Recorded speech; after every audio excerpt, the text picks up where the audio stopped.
O Senhor esteja convosco. Ele está no meio de nós. Proclamação do Evangelho de Jesus Cristo, segundo Marcos. Glória a vós, Senhor. Naquele tempo, Jesus atravessou de novo numa barca para outra margem. Uma numerosa multidão se reuniu junto dele. E Jesus ficou na praia. Aproximaram-se então um dos chefes da sinagoga, chamado Jairo. Quando viu Jesus, caiu aos seus pés e pediu com insistência: minha filhinha está nas últimas. Vem e põe a mão sobre ela para que ela sare e viva. Jesus então o acompanhou. Uma numerosa multidão seguia e o comprimia. Ora, achava-se ali uma mulher que há 12 anos estava com hemorragia. Tinha sofrido nas mãos de muitos médicos. Gastou tudo o que possuía. Em vez de melhorar, piorava cada vez mais. Tendo ouvido falar de Jesus, aproximou-se dele por detrás, no meio da multidão, e tocou a sua roupa. Ela pensava: se eu ao menos tocar a roupa dele, ficarei curada. A hemorragia parou imediatamente. E a mulher sentiu dentro de si que estava curada da doença. Jesus logo percebeu que uma força tinha saído dele. E voltando-se no meio da multidão, perguntou: quem tocou na minha roupa?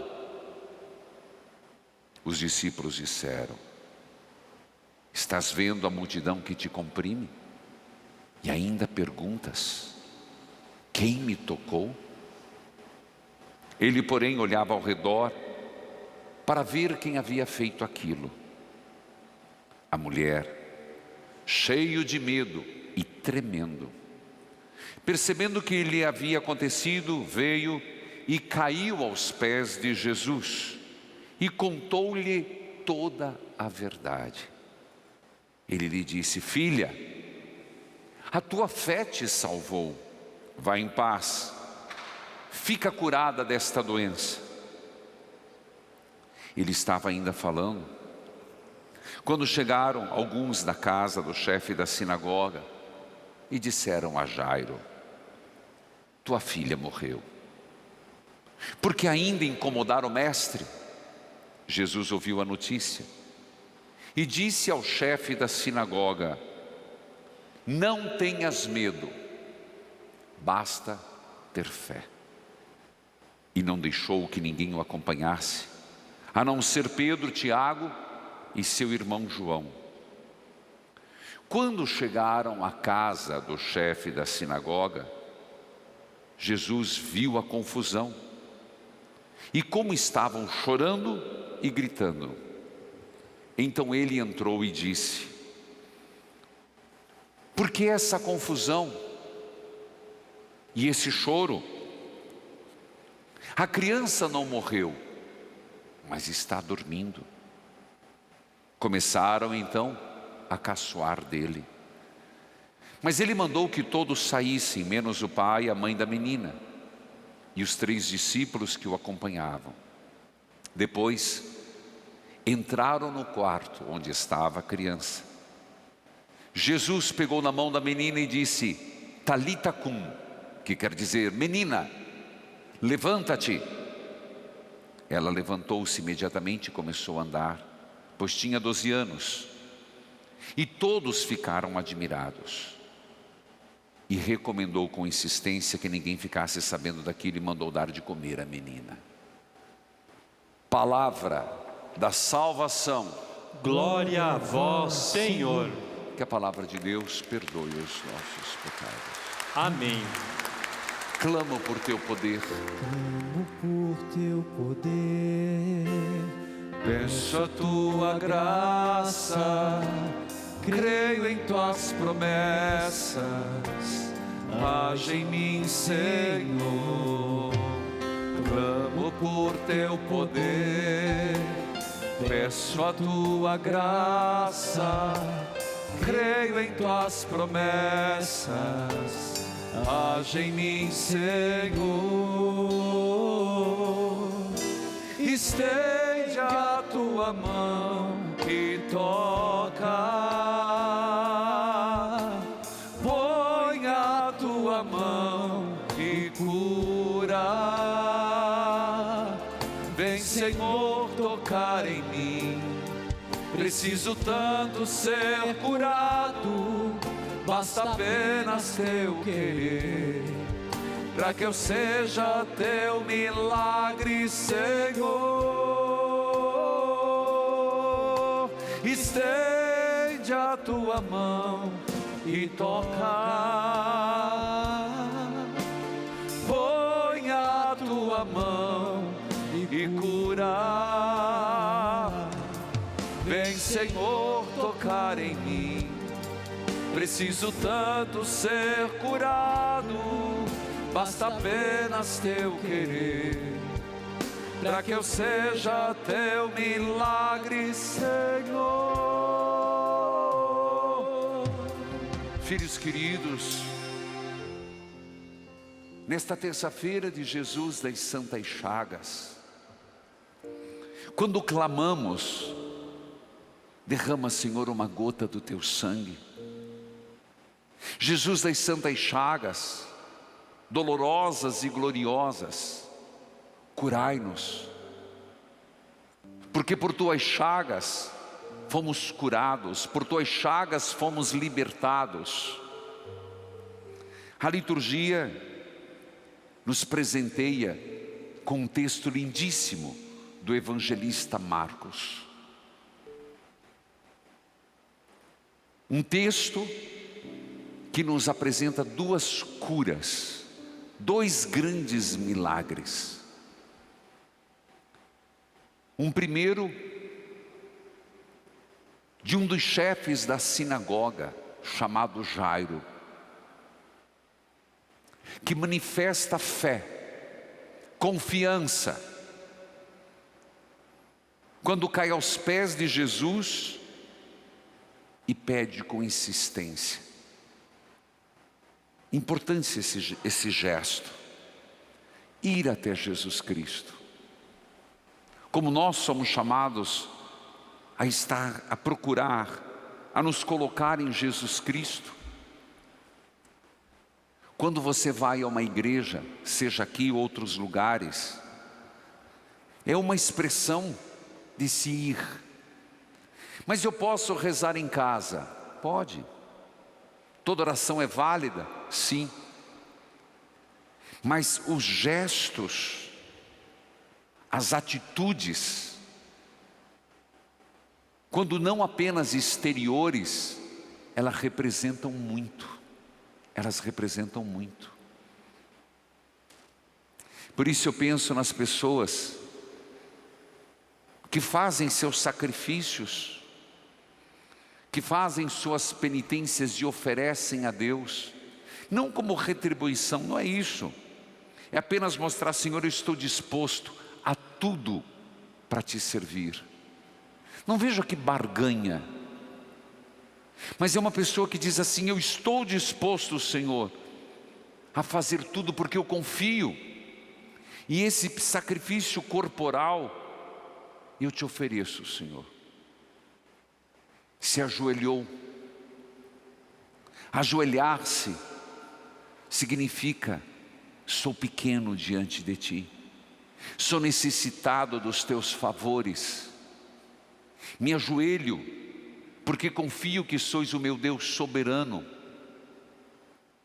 a pedir com insistência. Não perca essa palavra.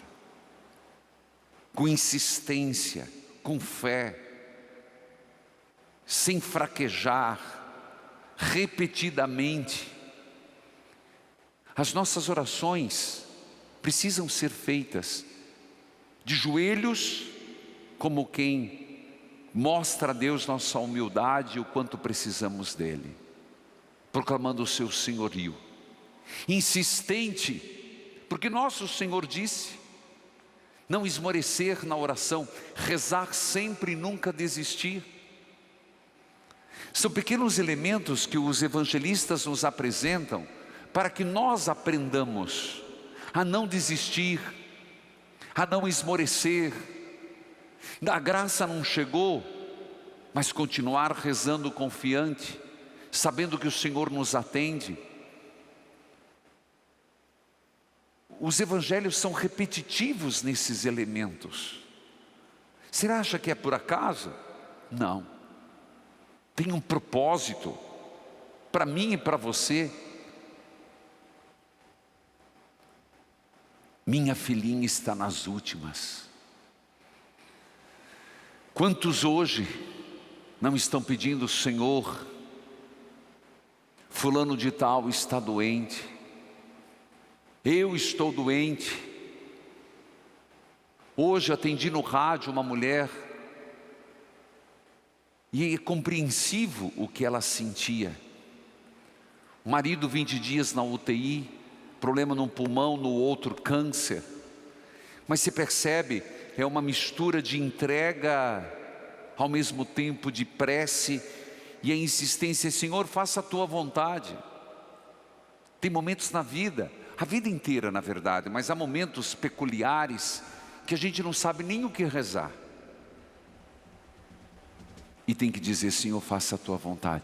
Ele pediu, Senhor, minha filha está nas últimas. Quantos não estão dizendo, e não é só espiritual, corporalmente, fulano de tal está perdido, ciclano está perdido, seja no pecado, seja nas drogas, seja no alcoolismo.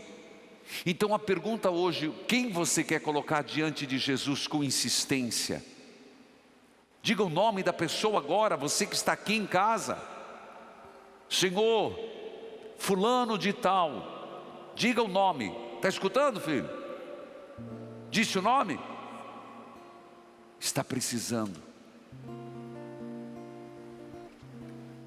É impressionante que Marcos mistura a cena com uma mulher. E aqui de novo, meus irmãos, de novo, uma mulher com hemorragia. Quantos anos a hemorragia da mulher? 12. Uma hemorragia. E impressionante que Marcos nos lembra aquilo que acontece às vezes com tantos. Ela já tinha sofrido nas mãos dos médicos e tinha gastado tudo o que possuía. Quanta gente vai de médico em médico, passa por um, passa por outro, e os resultados não vêm, a melhora não chega. Também uma das feridas e uma das doenças frequentes, permanentes, depressão, ansiedade. O que eu recebo, meus irmãos, de pedidos, Padre, é uma angústia terrível. Eu não consigo, não sei mais lidar com isso. É uma depressão profunda, Padre. Reza por mim. Eu vejo, aqui era uma hemorragia. E claro que tem toda uma dimensão social. 12 anos com hemorragia, 12 anos impura. 12 anos sem poder oferecer a Deus um sacrifício, hemorragia, sangramento, 12 anos excluída da vida religiosa e social. Claro, tem uma dimensão aqui, mas ela no seu coração já tinha gastado tudo com o médico, tinha gastado, sofrido, mas ela pôs no coração dela, se eu tocar ao menos na veste desse homem, desse ungido, desse Jesus de Nazaré, eu serei curada. Que fé, que exemplo de fé. para quem estava desacreditada nos homens, para quem tinha gasto dinheiro. Que exemplo de fé! Às vezes, meus irmãos, nós precisamos dar esse salto qualitativo na fé. É o salto em Jesus Cristo. E dizer: Senhor, eu não tenho mais a quem recorrer. Eu não tenho mais a quem pedir ajuda. É por isso, Senhor, que eu proclamo e sei que Tu irás me curar. Eu sei, Senhor, que se eu tocar em Ti, eu serei curado. Agora, para pensar, essa mulher falava em tocar nas vestes. Nós recebemos na Eucaristia o corpo e o sangue de Jesus. Nós podemos tocar nas santas chagas do Senhor, no seu sangue preciosíssimo dado em cada Eucaristia. E imediatamente ela foi curada.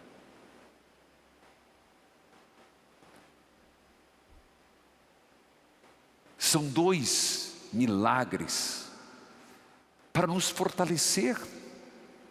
São dois milagres contados por Marcos para nos edificar. Nós não estamos sozinhos nessa batalha, nessa contingência da fragilidade humana, que nós somos tão frágeis, meus irmãos. Um vírus nos derruba, uma virose nos judia. Estamos aí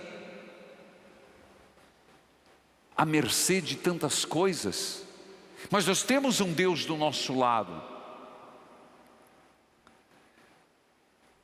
Jesus pergunta: quem me tocou?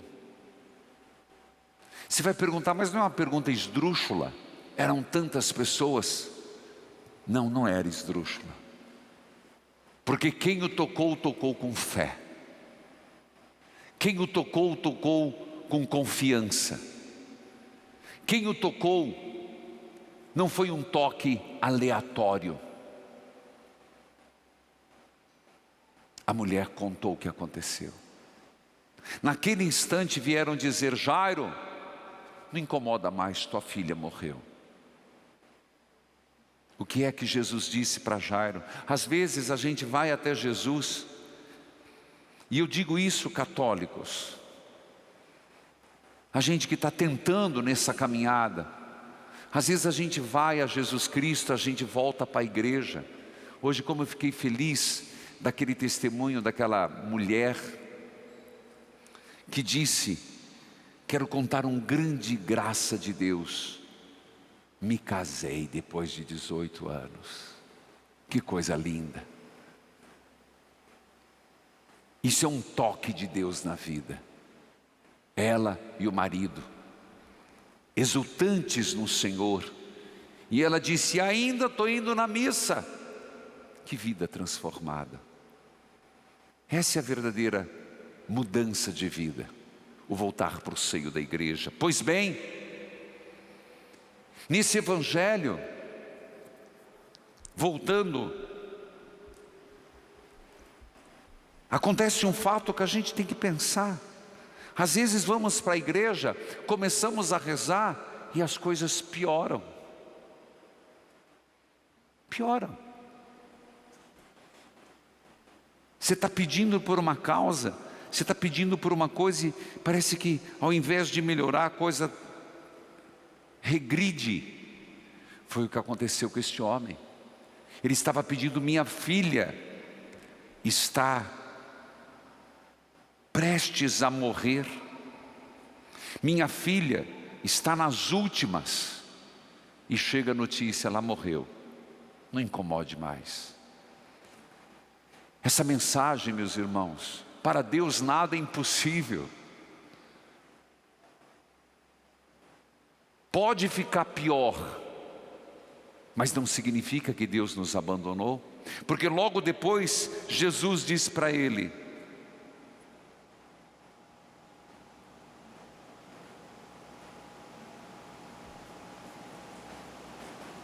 não tenhas medo, basta ter fé. Senhor está dizendo isso para mim e para você em plena terça-feira, no primeiro dia do mês de fevereiro. Hoje é 1º. Não sei o que você está vivendo, não sei se as coisas pioraram, se as coisas melhoraram, não sei o que esse mês, esse ano trouxe para a tua vida ou vai trazer, mas a mensagem de hoje nós deveríamos guardar para o ano inteiro e para a vida. Não tenhas medo, basta ter fé. Diga para quem está do teu lado: não tenhas medo. Não tenhas medo. Basta ter fé. Basta ter fé. Repita: não tenhas medo. Não tenhas medo. Basta ter fé. Basta ter E fé. pela terceira vez vamos repetir juntos: não tenhas medo. Basta ter fé. Nem que piore, nem que as coisas fiquem mais nebulosas, seja na vida pessoal, profissional. É o Senhor nos dando um recado importantíssimo. A gente deveria anotar isso num papelzinho, ou melhor, às vezes, hoje falando que a companhia mais presente de uma pessoa é o celular, né?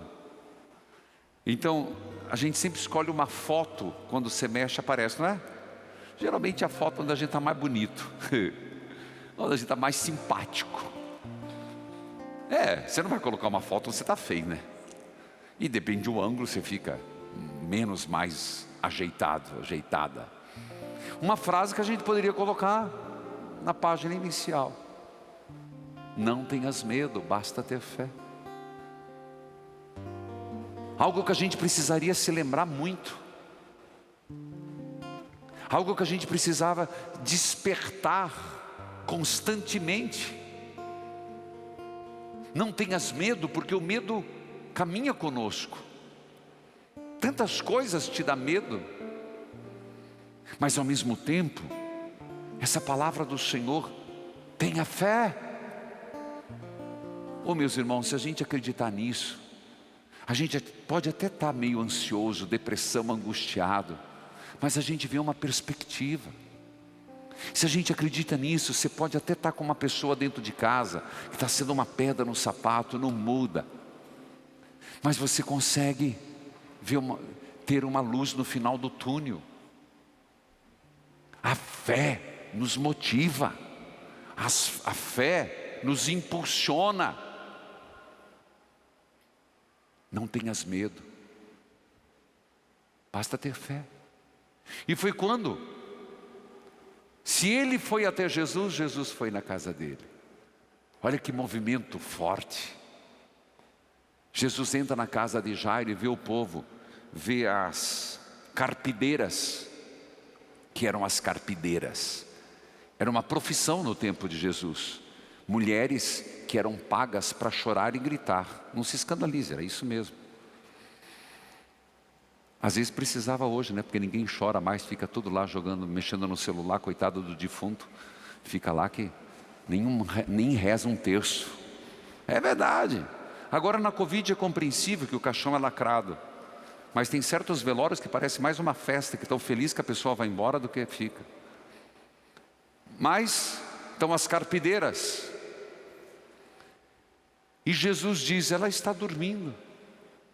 Caçoam de Jesus. Eu fico impressionado, caçoar de Jesus. Você vai dizer: mas eu não faria isso nunca, será? Quando nós desacreditamos do poder de Deus, quando nós enveredamos por outro caminho, caçoar tem muitas formas. É impressionante, se você lembrar do caçoar de Jesus, lembre-se de alguém que caçoou de Deus. Consegue lembrar? Na Bíblia, Sara. Quando os 3 anjos, a Trindade Santa, visitou Abraão e disse: o ano que vem voltaremos e você terá uma criança. Sara riu. E um dos anjos Próprio Deus, são duas vertentes. Por que você riste? Eu não ri. Riu sim atrás da parede. Caçoar de Deus. Às vezes nós caçoamos quando não nos entregamos. Se entregar quer dizer assim, eu me entrego. Jairo se entregou. Se nós entendermos que Jairo era da sinagoga e foi até Jesus, ele acabou criando um problema para ele. Tem toda uma dimensão por trás. Porque ele manifestou a fé em Jesus Cristo. E era complicado no tempo. Para um que estava na sinagoga, um chefe, um rabino, alguém de um grau menor,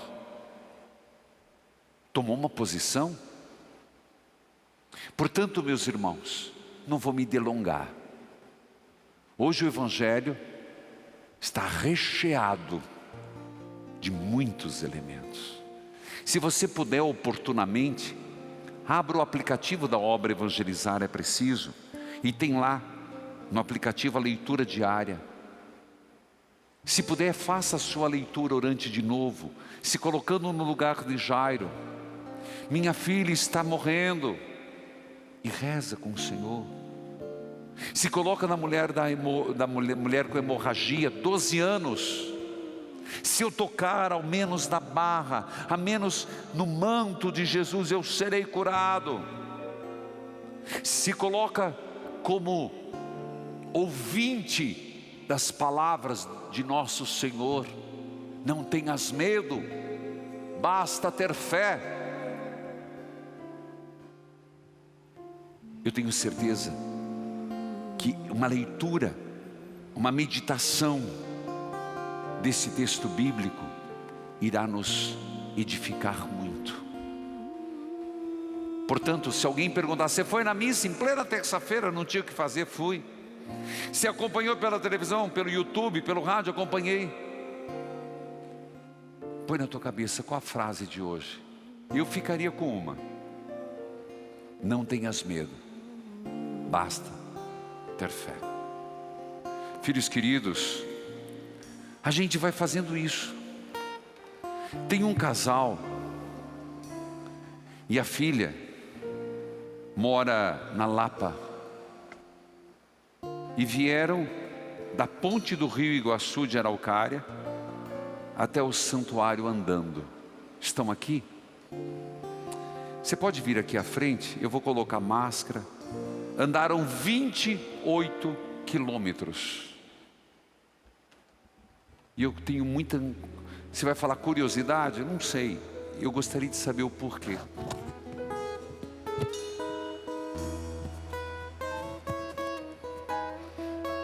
Por favor.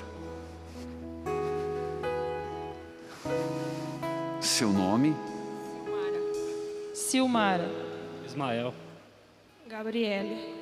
Quem vai falar, por favor? Você pode tirar a máscara, eu coloquei, só para a gente ir. É o propósito que a gente fez por tanto que a gente queria tanto vir. Já é a segunda vez. Ano passado, em 21 de julho, a gente veio, eu e meu esposo. Viemos a pé também, graças a Deus conseguimos chegar. E é tudo pelas coisas que a gente conseguiu construir, tipo lutando, se sacrificando e trabalhando todo mundo junto. E a gente fez isso para vir agradecer tudo o que a gente tem ganhado de bom na nossa vida, pela nossa família. E eu tenho mais 2 filhos, que é a Graziele e o Gabriel, que ficaram com a minha sogra, que é uma bênção meus filhos e a minha família. Você é devota de Jesus das Santas Chagas? Sim, sou associada também, acompanho os programas do Senhor, tudo. Você percebe? Não veio pedir nada. Veio agradecer. Que Deus abençoe e proteja. E que o Senhor que está com a mão sobre vocês continue os fortalecendo na fé. Obrigado por esse testemunho de fé. Obrigado, nós também. Acredito que muita gente fica edificado. Às vezes com preguiça de pegar o carro, preguiça de pegar um ônibus, preguiça de atravessar a rua. para ir a uma igreja. 28 quilômetros a pé. Uma salva de palmas a você. Basta uma gota do teu sangue. Ah, Jesus! Serei curado. Mais forte. Basta uma gota do teu sangue e eu serei libertado das tuas santas chagas.